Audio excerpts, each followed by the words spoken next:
నమస్తే, welcome to I news. Telangana రాజకీయాల్లో ఇప్పుడు మరోసారి సిట్ రాజకీయమే హాట్ టాపిక్ గా మారింది. ఒకవైపు బండి సంజయ్ కుమారుడిపై నమోదైన ఫోక్సో కేసులో సీఎం రేవంత్ రెడ్డి ప్రత్యేక దర్యాప్తు ఆదేశాలు ఇవ్వటం, మరోవైపు గతంలో ఓ మీడియా సంస్థ కేసులో కూడా సిట్ వేస్తామని చెప్పినా ఇప్పటి వరకు పెద్దలు చర్యలు కనిపించకపోవటం ఇప్పుడు చర్చనీయాంశంగా మారింది. ఆ మీడియా సంస్థ కేసులో సిట్ ఎక్కడి దాకా వచ్చింది? ఇప్పుడు బండి సంజయ్ కుమారుడి కేసులో నిజంగా వేగంగా చర్యలు ఉంటాయా అనే ప్రశ్నలు రాజకీయ వర్గాల్లో వినిపిస్తున్నాయి.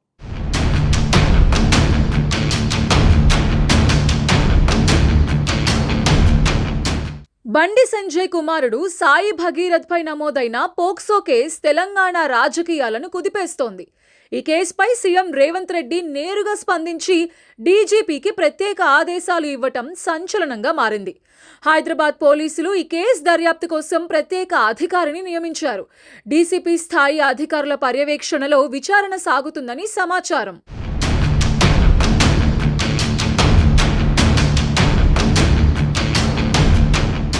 అయితే ఇక్కడే ఇప్పుడు రాజకీయ చర్చ మొదలైంది.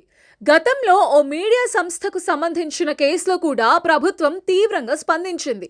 సిట్ దర్యాప్తు ఉంటుందని, కఠిన చర్యలు తీసుకుంటామని పెద్ద ఎత్తున ప్రకటనలు వచ్చాయి.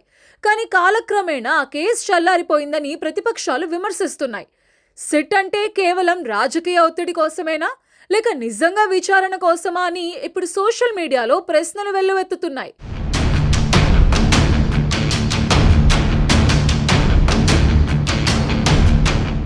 బీజేపీ నేతలు మాత్రం ఈ వ్యవహారాన్ని రాజకీయ ప్రతీకారంగా చూపించే ప్రయత్నం చేస్తున్నారు. ప్రధాని మోదీ సభ తర్వాతే అకస్మాత్తుగా ఈ కేసులో వేగం పెరిగిందని ఆరోపిస్తున్నారు. ఇక బండి సంజయ్ కూడా సీఎం రేవంత్ రెడ్డి దృష్టి మళ్లింపు రాజకీయాలు చేస్తున్నారని విమర్శించారు.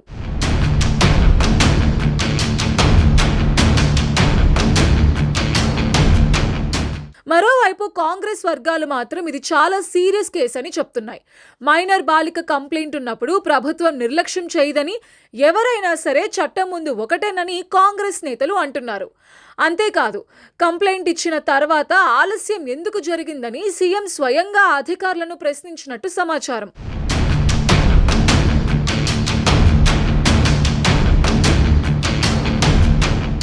ఇప్పుడు అసలు ప్రశ్న మాత్రం ఇదే: ఆ మీడియా సంస్థ కేసు తరహాలో ఈ కేసు కూడా కొంతకాలం తర్వాత సైలెంట్ అయిపోతుందా, లేక నిజంగానే సిట్ వేగంగా పనిచేసి అరెస్టులు, ఛార్జ్షీట్ల దాకా వెళుతుందా?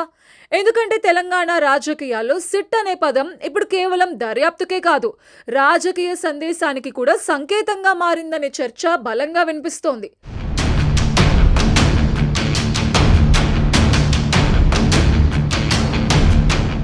బండి సంజయ్ కుమారుడి కేసులో ప్రభుత్వం ఎంత దూరం వెళ్తోంది? నిజంగానే చట్టపరమైన చర్యలే ప్రధానమా, లేక రాజకీయంగా బీజేపీని ఇబ్బంది పెట్టే వ్యూహమా? ఇప్పుడు ఈ ప్రశ్నలకే తెలంగాణ రాజకీయాల్లో సమాధానాల కోసం అందరూ ఎదురు చూస్తున్నారు.